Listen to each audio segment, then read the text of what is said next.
Dans cette capsule, nous allons tracer un vecteur accélération à partir d'une chronophotographie. On va choisir un mouvement de type circulaire uniforme, donc la trajectoire circulaire.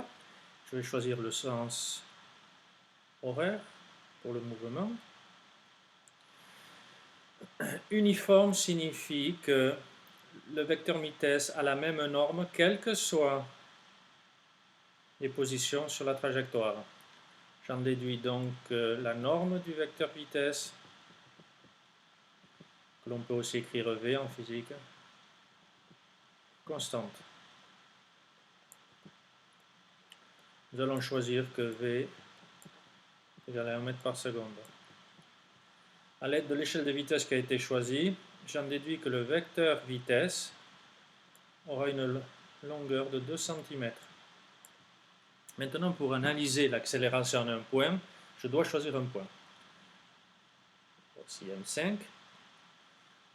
Ensuite, je choisis le point avant, M4, puis après, M6. Et je vais tracer les vecteurs qui correspondent à ces points. Vecteur M4, 2 cm.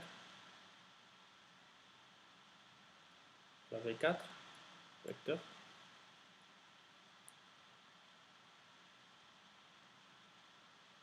Voilà le vecteur V6.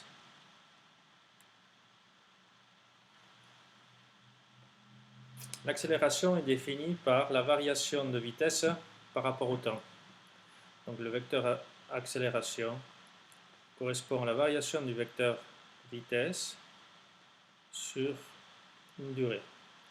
Dans notre situation, la variation du vecteur vitesse correspond au vecteur V6 moins le vecteur V4. Et la durée correspond à deux intervalles de position. Chaque intervalle étant égal à 200 millisecondes. Donc j'aurai deux taux. Taux dans cet intervalle. Il me faut tracer graphiquement cette différence de vecteurs. J'ai le vecteur V6 déjà dessiné. Je vais donc faire glisser le vecteur V4 et inverser son sens, puisqu'il me faut moins V4.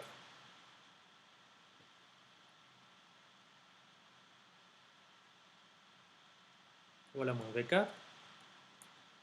Cette somme vectorielle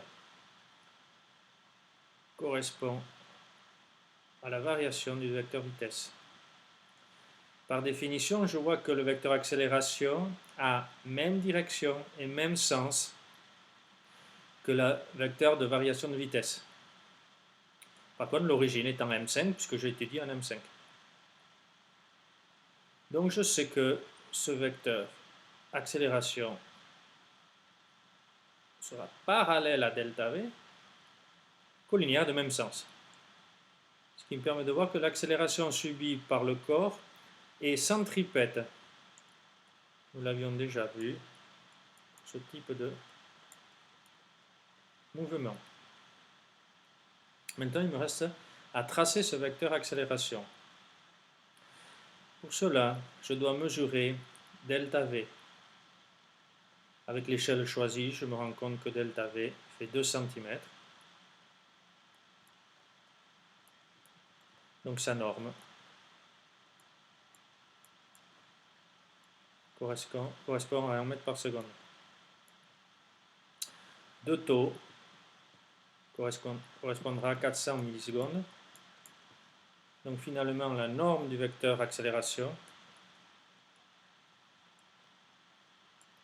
sera égale à 1 sur 410 moins 3, soit 2,5 mètres par seconde au carré. Il me faut maintenant tracer le vecteur accélération. Donc je choisis une échelle pour les accélérations. Par exemple, 1 cm pour 1 mètre par seconde au carré. Conclusion, la longueur de mon vecteur correspondra à 2,5 cm. Plus qu'à tracer 2,5.